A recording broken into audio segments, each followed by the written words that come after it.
فأعوذ بالله من الشيطان الرجيم بسم الله الرحمن الرحيم وعن أبي بكر رضي الله تعالى عنه قال سمعت رسول الله صلى الله تعالى عليه وآله وسلم يقول ما من رجل يذنب ذنبا ثم يقوم ويتطهر ثم يصلي ثم يستغفر الله إلا غفر الله له ثم قرأ هذه الآية والذين إذا فعلوا فاحشة أو ظلموا أنفسهم ذكروا الله رواه النسائی و ابن ماجہ و صحیح ابن حبان۔ حضرات محترم، ہماری ہفتہ وار مجلس ذکر و دعا اور درس و تدریس کا یہ سلسلہ اللہ کے فضل و عطا سے ہر منڈے کو بالترتیب جاری و ساری ہے۔ اللہ کے پیارے حبیب لبیب نبی رحمت صلی اللہ تعالیٰ علیہ وآلہ وسلم کی جب مجلس لگتی تھی، صحابہ کرام ہدایت کے ستارے جب حضور علیہ السلام کی مجلس میں بیٹھتے تھے تو سرکار دو عالم صلی اللہ علیہ وسلم نے کوئی نہ کوئی بات بتاتے تھے دین کی۔ حضور کی یہ خواہش ہوتی تھی کہ جب تک یہ میری ہدایت کے ستارے صحابہ مجلس میں بیٹھیں، یہ کسی نہ کسی بات کا علم سیکھ کر جائے، کوئی نہ کوئی بات ان کے علم میں اضافہ کرتی رہے۔ اس طرح سرکار دو عالم صلی اللہ علیہ وسلم تربیت فرماتے تھے۔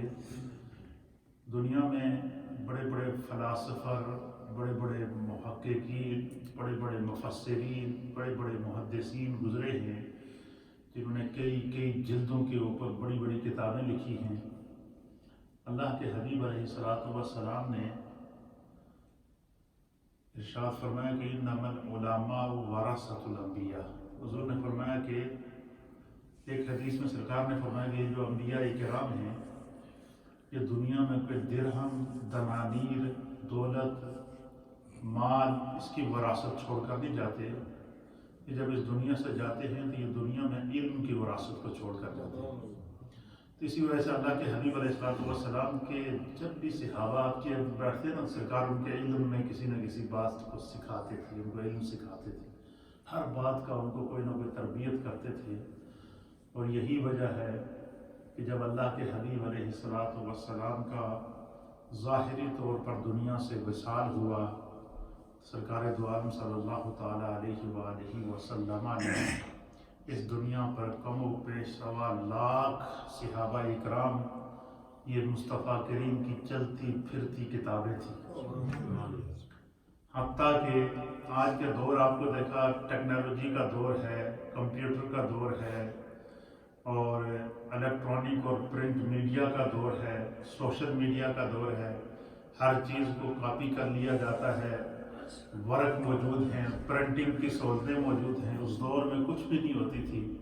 اس دور کے اندر بس نگاہ مصطفیٰ جس کے اوپر پڑی اور مصطفیٰ کے سینے نے جس دل کا انتخاب کر لیا، وہ اللہ کے حبیب اور اللہ کے دین کا محافظ بن گیا۔ یہی وجہ ہے کہ جب جنگ یمامہ ہوئی تو اس میں 60 سے زائد حفاظ صحابہ شہید ہوئے۔ کتنے؟ 60 سے زائد وہ صحابہ تھے جو حافظ قرآن تھے، وہ شہید ہوئے۔ اب حضرت فاروق اعظم رضی اللہ تعالیٰ عنہ، حضرت عمر فاروق، حضرت عثمان غنی، حضرت سیدنا ابوبکر صدیق رضی اللہ تعالیٰ عنہ، ان صحابہ کو فکر لاحق ہوئی کہ جس طرح صحابہ اکرام شہید ہو رہے ہیں، ان کے سینوں کے اندر پورا قرآن محفوظ ہے، اس قرآن کو قیامت تک آنے والی امت کے لیے کیسے محفوظ کیا جا سکتا ہے؟ یہ مسئلہ صحابہ کے درمیان پیش ہوا۔ اب وہ نبی پاک کی بارگاہ کے تربیت یافتہ صحابہ تھے، انہوں نے پھر اس پر غور کیا۔ تو غور کرنے کے بعد پھر اس مسئلے کو، اس بات پر وہ متفق ہوئے کہ کہ کیوں نہ ہم یہ جو قرآن صحابہ اکرام کے سینوں میں محفوظ ہے اس کو کتابی شکل دے دیں تاکہ قیامت تک کے لیے یہ ورق اور کاغذ کے اوپر محفوظ رہے، کتاب کی صورت میں محفوظ رہے، اور قیامت تک آنے والے نبی پاک کی امت اس قرآن کو پڑھتی رہے۔ صحابہ اکرام نے یہاں پر اجتہاد کیا کیا؟ اجتہاد کیا۔ پھر آپ نے فاروق اعظم صدیق اکبر نے سیدنا عثمان غنی رضی اللہ تعالیٰ عنہ کی ڈیوٹی لگائی کہ نبی پاک کی صحبت میں رہنے کا جو اعزاز آپ کو حاصل ہے، اور سب سے زیادہ قرآن کریم فرقان مجید کے آیات کو اور اس طریقے سے دیگر جو ہے آپ کے ساتھ اور صحابہ اکرام کو لگایا کہ جہاں جس کے پاس جو قرآن محفوظ ہے سینے کے اندر موجود ہے ان سے اس قرآن کو جمع کر کے لکھا جائے۔ پھر کتاب قرآن کریم کو کتابی شکل دی گئی، قیامت تک یہ قرآن محفوظ رہا۔ پھر ہر دور میں امت کی آسانی کے لیے علماء، کیونکہ نبی پاک نے علماء کو اپنے علم کا وارث قرار دیا، انہوں نے امت کے لیے ہمیشہ آسانی کی۔ پھر حجاج بن یوسف کا دور آیا، صحابہ اکرام کا دور گزر گیا تو قرآن موجود تھا، متن کی صورت میں موجود تھا، لیکن قرآن کے اوپر اعراب نہیں تھا۔ اعراب یعنی زیر زبر پیش نقطے، اس طرح کی جو اعراب ہیں یہ چیزیں قرآن کے اوپر موجود نہیں تھی۔ تو انہوں نے کہا کہ چونکہ یہ قرآن اب جو ہے اہل عرب کے لیے تو بہت ہی آسان ہے اس کو پڑھنا، لیکن جو لوگ عجمی ہیں، جو عربی نہیں ہیں، اب تو اسلام مشرق کے اندر، مغرب کے اندر، شمال کے اندر، جنوب کے اندر پھیل چکا ہے، تو ان لوگوں تک یہ قرآن کیسے پہنچا جائے؟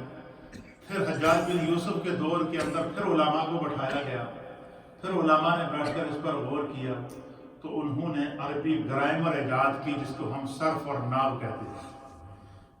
عربی گرامر کے اصول ایجاد کیے، اور اس اصول کے تحت پھر انہوں نے قرآن کریم فرقان مجید کے اوپر اور نبی پاک صلی اللہ علیہ وسلم کی احادیث کے اوپر اعراب لگایا تاکہ امت کو پڑھنے میں تلفظ کی ادائیگی کے اندر کیا ہو، آسانی ہو۔ ہر دور میں جب بھی سرکار کی مجلس لگتی تھی تو اللہ کے حبیب علیہ السلام صحابہ اکرام کو تربیت فرماتے تھے۔ تو یہ جو حدیث میں نے آپ کے سامنے تلاوت کرنے کا شرف حاصل کیا ہے، اس حدیث کو امام ترمذی نے سنن ترمذی کے اندر نقل کیا ہے، اور آپ فرماتے ہیں کہ ھذا حدیث حسن، یہ حدیث حسن ہے، یہ حدیث صحیح ہے۔ امام ابو داؤد نے بھی اس کو روایت کیا ہے، امام نسائی نے بھی اس کو روایت کیا ہے، امام ابن ماجہ نے بھی اس کو روایت کیا ہے۔ گویا سیاہ ستہ کے جو تین مشہور محدثین ہیں ان سے یہ حدیث روایت ہے، اور اس حدیث کے راوی ہیں امیر المؤمنین سیدنا ابی بکر صدیق رضی اللہ عنہ۔ اور کمال کی بات یہ ہے کہ آپ جب ہسٹری آف سیدنا ابو بکر صدیق رضی اللہ تعالیٰ عنہ کا مطالعہ کریں تو سیدنا صدیق اکبر رضی اللہ تعالیٰ عنہ نبی پاک کے صحابہ میں سے وہ واحد صحابی ہیں جس نے سب سے زیادہ رسول اللہ صلی اللہ علیہ وسلم کے ساتھ وقت گزارا ہے، سب سے زیادہ خلوت میں، جلوت میں، مجلس میں، غزوات میں، انفرادی زندگی میں، اجتماعی زندگی میں، خانگی زندگی میں، مسجد کی زندگی میں، سب سے زیادہ اگر سرکار دو عالم صلی اللہ علیہ وسلم کے وصال تک حضور کی صحبت اگر نبی پاک کے صحابہ میں سے جس کو نصیب ہوئی سب سے زیادہ وہ سیدنا صدیق اکبر تھے۔ حضور علیہ السلام کی تنہائیوں کے بھی وہ گواہ تھے، خلوتوں کے بھی وہ گواہ تھے۔ جب غار ثور کے اندر ہجرت کرنے کے دوران غار کے اندر پہنچے آپ تو اس غار میں 3 دن اور 3 راتیں حضور کے علاوہ اور صدیق اکبر کے علاوہ کوئی تھا ہی نہیں، یعنی اس حد تک رازدان تھے۔ پھر اللہ رب العالمین نے جب حکم دیا کہ آپ ہجرت کریں تو اللہ کی طرف سے حکم ہوا کہ آپ اپنے ساتھ ایک رازدان لے جائیں اس ہجرت کے سفر میں۔ مدینہ طیبہ پہنچنے تک آپ نے اس سفر کو ظاہر نہیں کرنا ہے، ایک رازدان لے جائیں، اور اس رازدان کا انتخاب بھی آپ کے لیے آپ کا رب کرتا ہے کہ آپ ابو بکر کو اپنے ساتھ لے کر جائیں۔ گویا کہ سیدنا صدیق اکبر رضی اللہ تعالیٰ عنہ مصطفیٰ کریم صلی اللہ علیہ وسلم کے سینے کے رازوں سے بھی جو ہے وہ آشنا تھے، خدا نے ان کو یہ توفیق عطا فرمائی تھی۔ لیکن کمال کی بات جو بات میں آپ کو سمجھانا چاہتا ہوں، آپ سنیں گے آپ کا ایمان تازہ ہو جائے گا۔ نبی پاک کے صحابہ سے کسی سے 3000 حدیثیں روایت ہیں، کسی سے 4000 حدیثیں روایت ہیں، کسی سے 500 حدیثیں روایت ہیں، کسی سے ہزاروں حدیثیں روایت ہیں، سینکڑوں حدیثیں صحابہ سے روایت ہیں، لیکن نبی پاک کے صحابہ میں سے ابو بکر صدیق رضی اللہ تعالیٰ عنہ جو سب سے زیادہ سرکار کے قریب رہے ان سے سب سے کم حدیثیں روایت ہیں۔ کسی نے ان سے پوچھا کہ یا امیر المؤمنین، آپ تو خلوت میں جلوت میں ہر لمحہ سرکار کے ساتھ رہے، تو آپ بہت کم حدیثیں بیان کرتے ہیں، اس کی کیا وجہ ہے؟ اس سے آپ رضی اللہ عنہ صدیق کے تقوی کو دیکھیے، آپ نے فرمایا کہ میں حدیث اس لیے نہیں بیان کرتا ہوں، تھوڑا خاموش رہتا ہوں کہ میرا دل کے اندر یہ خدشہ ہے کہ کہیں ایسا نہ ہو کہ میرے منہ سے کوئی ایسا لفظ نکل جائے جو میں کہوں کہ حضور نے فرمایا ہے اور حضور نے وہ نہ فرمایا ہو۔ اب ان کا تقوی دیکھیے، ان کی احتیاط دیکھیے سیدنا صدیق اکبر کی، کہ میں اس لیے زیادہ خاموش رہتا ہوں کہ مجھے یہ خوف ہے کہ میں کہیں ایسا نہ ہو کہ حدیث بیان کرتے ہوئے کوئی ایسا لفظ اپنی زبان سے نکال دوں اور کہوں کہ یہ حضور نے فرمایا اور وہ حضور نے نہ فرمایا ہو۔ یہ میری غیرت، میرا ایمان، میری محبت، میرا عشق اس کو گوارا نہیں کرتا۔ اس حد تک یعنی حدیث کی روایت کے اندر سیدنا صدیق اکبر رضی اللہ تعالیٰ عنہ کیا کرتے تھے؟ احتیاط فرمایا کرتے تھے۔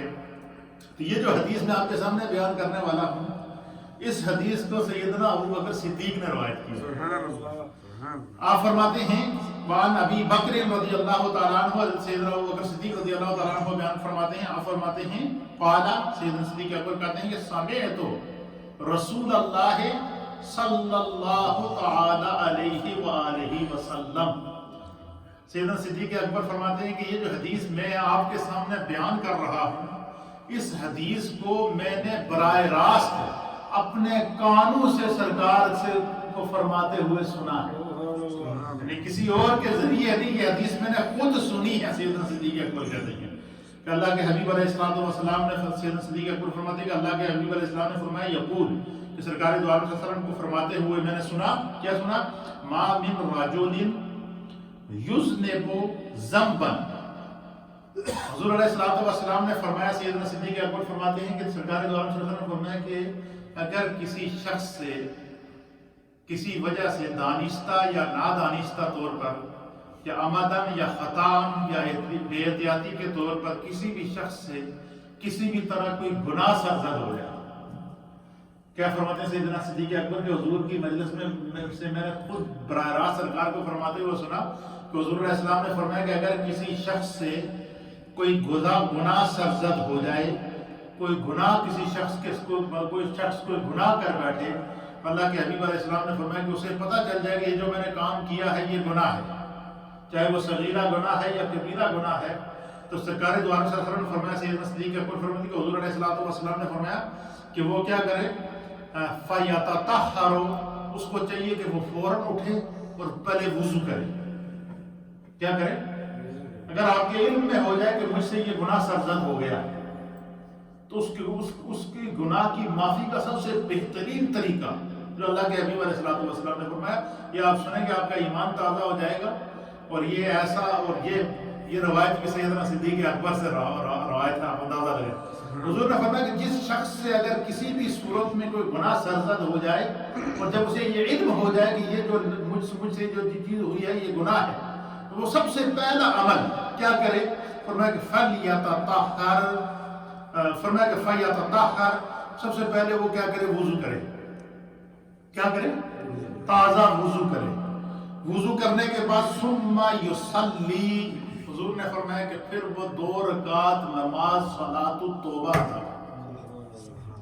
اگر کسی سے گناہ سرزد ہو جائے، گناہ کی معافی کا وہ طریقہ جو گارنٹیڈ ہے، وہ طریقہ جس کی معافی کی گارنٹی میرے مصطفیٰ نے دی ہے، اور اس معافی کی گارنٹی کے اوپر اللہ کے حبیب کے پیارے صدیق جناب ابو بکر صدیق گواہ ہیں۔ حضور نے فرمایا کہ جس شخص سے کوئی گناہ سرزد ہو جائے تو وہ کیا کرے؟ فرمایا فَيَتَطَهَّرْ، سب سے پہلے وہ کیا کرے؟ وضو کرے۔ ثُمَّ يُصَلِّي، پھر وہ 2 رکعت نماز صلاۃ التوبہ ادا کرے۔ کیا کرے؟ 2 رکعت نماز صلاۃ التوبہ ادا کرے۔ جب وہ نماز پڑھ کے فارغ ہو جائے، ثُمَّ يَسْتَغْفِرُ اللَّهَ، پھر وہیں مصلی پر بیٹھے بیٹھے اپنے رب کی بارگاہ میں استغفار کرے۔ کیا کہے کہ یا اللہ مجھ سے یہ گناہ سرزد ہوا ہے، میں اس گناہ کے سچے دل سے توبہ کرتا ہوں، تیری بارگاہ میں استغفار کرتا ہوں، اور آئندہ یہ گناہ نہ کرنے کا تیرے سے وعدہ کرتا ہوں۔ اے اللہ میں اپنے اس جرم کا، اس گناہ کا، اس غلطی کا اعتراف کرتا ہوں، اے اللہ تیری بارگاہ میں میرا استغاثہ ہے کہ میرے اس گناہ کو معاف کر دے۔ حضور علیہ الصلوۃ والسلام فرماتے ہیں کہ کہتے ہیں کہ پھر سرکار دو عالم صلی اللہ علیہ وسلم نے یہ عمل بتانے کے بعد پھر قرآن کریم فرقان مجید کی سورہ آل عمران کی آیت نمبر 135 اللہ کے حبیب علیہ السلام نے تلاوت کی۔ آپ نے فرمایا کہ اللہ تعالیٰ بھی قرآن میں اس طرف اشارہ فرماتا ہے۔ کیا فرمایا؟ اللہ تعالیٰ بھی قرآن میں اسی طرح اشارہ فرماتا ہے کہ وَالَّذِينَ إِذَا فَعَلُوا فَاحِشَةً، سورہ آل عمران آیت نمبر 135، اللہ تعالیٰ فرماتا ہے کہ وہ لوگ جو گناہ کر بیٹھے، جن سے کوئی گناہ سرزد ہو جائے، وہ لوگ جو کوئی گناہ کر بیٹھے پھر کیا کرے، او ظلموا انفسکم، یا اپنی جانوں پر ظلم کر بیٹھے، یعنی وہ لوگ، اللہ کے حبیب علیہ السلام فرماتے ہیں کہ اللہ تعالیٰ نے قرآن کے اندر ارشاد فرمایا کہ والذین اذا فعلوا فاحشۃ، کہ وہ لوگ جو اللہ کے نیک بندے کو جن سے کوئی کسی بھی صورت میں گناہ سرزد ہو جائے، کوئی برا کام ان سے سرزد ہو جائے تو وہ کیا کریں، اپنی جانوں پر اگر ظلم کر بیٹھیں تو وہ ذکر اللہ، ان کو چاہیے کہ وہ اس گناہ کے کفارے کے طور پر کثرت سے خدا کا ذکر کریں۔ کیا کریں؟ استغفر اللہ ربی من کل ذنب، یہ استغفار بھی ہے اور خدا کا ذکر بھی ہے۔ اس لیے سبحان اللہ و بحمدہ سبحان اللہ العظیم، یہ استغفار بھی ہے، اللہ کا ذکر بھی ہے۔ خدا بندے قدوس کی بندہ پاکی بیان کرتا، اللہ اسے گناہ سے پاک کر دیتا ہے۔ اس لیے اللہ کے حبیب علیہ السلام صدیق اکبر فرماتے ہیں کہ اس حدیث کے اندر ہمیں سبق کیا دیا گیا؟ حضور نے فرمایا کہ جس بندے سے کوئی گناہ سرزد ہو جائے، اگر وہ چاہے کہ میرا یہ گناہ معاف ہو تو وہ کیا کرے؟ بڑا آسان طریقہ بتایا، اور یہ گارنٹیڈ طریقہ ہے، اور اس کی گارنٹی کس نے دی؟ اللہ کے حبیب نے دی ہے۔ اور اس حدیث کے شاہد عادل کون ہے؟ سیدنا صدیق اکبر ہے۔ حضور نے فرمایا کہ جس شخص سے بھی کوئی گناہ، جو لوگ اس آواز کو میرے سن رہے ہیں سوشل میڈیا کے ذریعے یا گھروں کے اوپر جتنی ہماری مائیں بہنیں اس آواز کو سن رہی ہیں، ان کے لیے بھی یہ نبی پاک صلی اللہ علیہ وسلم کی طرف سے گناہوں کی معافی کا نسخہ اکسیر ہے۔ یہ بخشش کا ایک خوبصورت وہ نسخہ، جس طرح کہ بندے کو پتہ چل جائے کہ اس دوائی سے میری شفا ہو جائے گی تو بندہ کوشش کرتا ہے کہ پاوے مہنگی ملے لیکن لینی ہے جان کو لو چنگی نہیں۔ اللہ کے حبیب علیہ السلام نے فرمایا کہ اگر کسی سے گناہ سرزد ہو جائے، وہ چاہے کہ اس کا گناہ فوراً معاف ہو جائے، تو اس کا فوری طریقہ یہ ہے کہ اور کوئی کام نہ کرے، وہ فوراً اٹھے، فَيَتَطَہَّرُ، وہ تازہ وضو کرے، پاکیزگی حاصل کرے، فَيُصَلِّي، پھر کیا کرے؟ پھر 2 رکعت نماز صلاۃ التوبہ ادا کرے، اور صلاۃ التوبہ ادا کرنے کے بعد پھر ثُمَّ يَسْتَغْفِرُ اللَّهَ، پھر وہی بیٹھے بیٹھے کثرت سے اللہ سے استغفار کرے کہ اللہ یہ گناہ میرے کو ہو گیا، میں اس کی معافی چاہوں، یا خدایا میں اس کی معافی چاہوں۔ فرمایا اللہ اس کے گناہ کو معاف کرے۔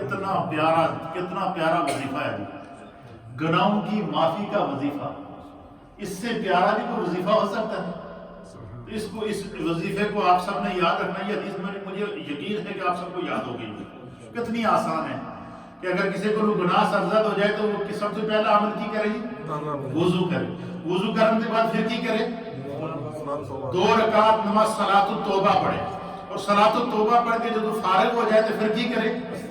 پھر استغفار کرے، پھر کثرت سے اللہ کی بارگاہ میں اس گناہ کا اقرار کرے۔ اور تو استغفار کرنے کا طریقہ کیا ہے؟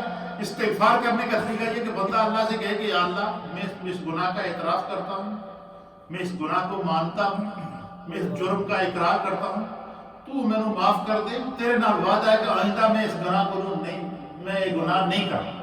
پھر بھی سرکار دو عالم صلی اللہ علیہ وسلم نے فرمایا کہ انسان خطا کا پتلا ہے، اگر پھر بھی اس سے گناہ سرزد ہو جائے وہ پھر دوبارہ یہ عمل کرے۔ حضور نے فرمایا کہ اگر کسی سے دن میں 100 مرتبہ گناہ ہو، وہ 100 مرتبہ رب سے استغفار کرے۔ گناہ کا جو کیا کہتے ہیں،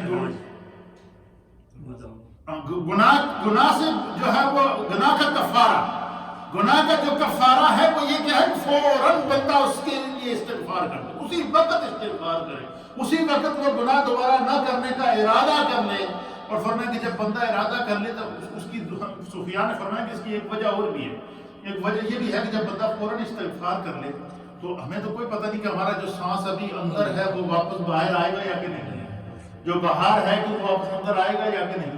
اگر اس لمحے انسان کی روح قبض بھی ہو جائے تو کم از کم فرشتے بھی اس بات پر عمل گواہ ہوں گے کہ وہ کہیں گے کہ یہ جب دنیا سے اس کے سانس رخصت ہو رہی تھی تو اپنے گناہوں کی معافی مانگ رہا ہوں۔ اس لیے سرکار دو عالم صلی اللہ علیہ وسلم جو معصوم عن الخطا تھے، اللہ کے حبیب علیہ السلام جو وجہ تخلیق کائنات تھے، اللہ کے حبیب جو سید الانبیاء ہیں، اللہ کے حبیب علیہ السلام جن کی بخشش کا اعلان رب نے کیا ہے، جنہیں رب نے مغفرت عامہ کا اعلان جس محبوب کے لیے رب کریم فرماتا ہے، حدیث کے اندر آتا ہے کہ حضور دن میں 100 دفعہ یا اس سے زائد مرتبہ استغفار کیا کرتے ہیں۔ اور یہ استغفار ایک ایسا وظیفہ ہے، اس کے بارے میں ایک اور بڑی مزیدار بات ذہن میں آ گئی، آپ کو سناتا ہوں، آپ کا ایمان کا ہوں۔ جب سیدنا یوسف علیہ السلام کا میں نے رمضان میں آپ کے سامنے بایوگرافی یوسف علیہ السلام پیش کی تھی، اس دوران میں نے ایک بات پڑھی تھی، وہ میرے ذہن سے ابھی آئی ہے، میں آپ کے سامنے بیان کرتا ہوں کہ جب قحط پڑ گیا، عزیز مصر کے دور کے اندر قحط پڑ گیا، لوگ بھوکے مرنا شروع ہو گئے، بارشیں بند ہو گئی، جانور مرنا شروع ہو گئے، کھیتیاں خشک ہو گئیں، تو یوسف علیہ السلام کو جب اس نے سامنے لایا، ان کو اقتدار دیا، یوسف علیہ السلام سے فرمایا کہ اس قحط سے بچنے کا طریقہ کیا ہے؟ آپ نے فرمایا کہ اجتماعی طور پر استغفار کرو۔ اجتماعی طور پر کیا کرو؟ استغفار کرو۔ فرمایا جو بندہ یہ چاہے، اگر بندہ چاہے کہ میرا یہ مسئلہ حل ہو تو وہ کیا کرے؟ 100 مرتبہ استغفار کرے۔ حضرت حسن بصری رحمۃ اللہ علیہ کی بارگاہ میں ایک بندہ آیا، اس نے کہا کہ حضور میں نے اولاد نہیں۔ کیا کہا؟ کہ مجھے اولاد نہیں ہے، آپ دعا کریں اللہ سے، آپ اللہ کے مقبول بندے ہیں، خدا میں نے نیک اولاد عطا فرمائے۔ اتنا عرصہ ہو گیا میں نے شادی کیا، میں نے اولاد نہیں ہے، تسی دعا کرو کہ اللہ میں نے اولاد دے۔ آپ نے فرمایا کہ تم کثرت سے استغفار کیا کرو، اور جب بھی استغفار کرو تو اس کی ایک پوری تسبیح پڑھو۔ وہ تسبیح یہ پڑھو کہ استغفر اللہ ربی من کل ذنب واتوب الیہ، اور میں 100 مرتبہ اللہ کی بارگاہ میں استغفار کی تسبیح پڑھ کے پھر خدا سے دعا کرو کہ اللہ میں نے نیک اور صالح اولاد عطا فرما، خدا تو اولاد عطا فرما۔ یعنی یہ استغفار ایک ایسا وظیفہ ہے کہ یہ ہر چیز کی جو ہے کیا ہے؟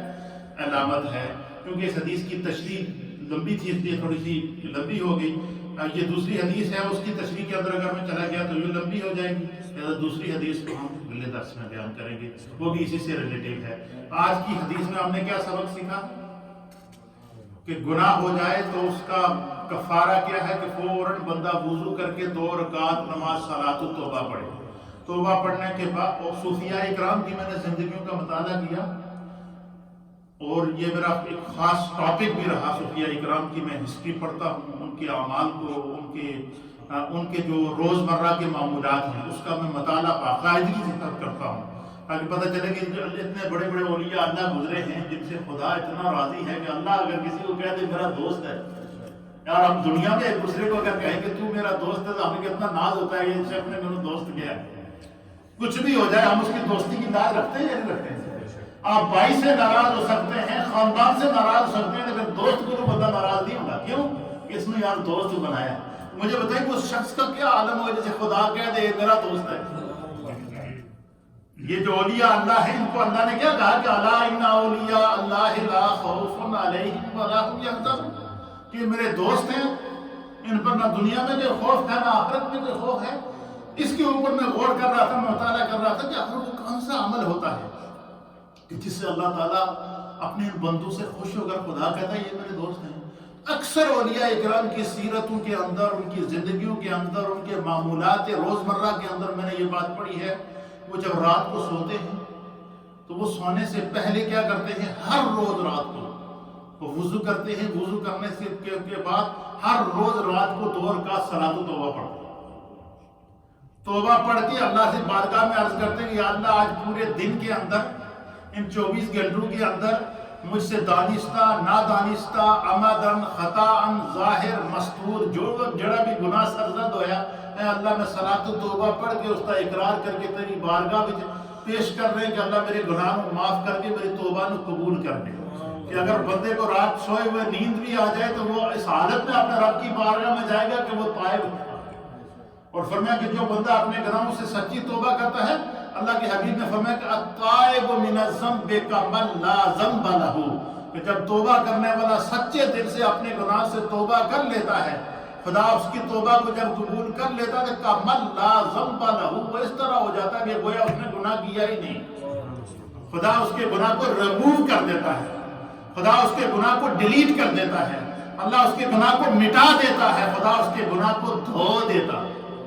اللہ تعالیٰ ہمیں دین کو سمجھنے کی سچی توفیق عطا فرمائے۔ تو اتنا آسان یہ وظیفہ ہے جو آج ہم نے یہ علم سیکھا ہے کہ گناہ ہو جائے تو وضو کر کے صلاۃ التوبہ پڑھ کے استغفار کرنی چاہیے، اللہ معاف کرے۔ آمین۔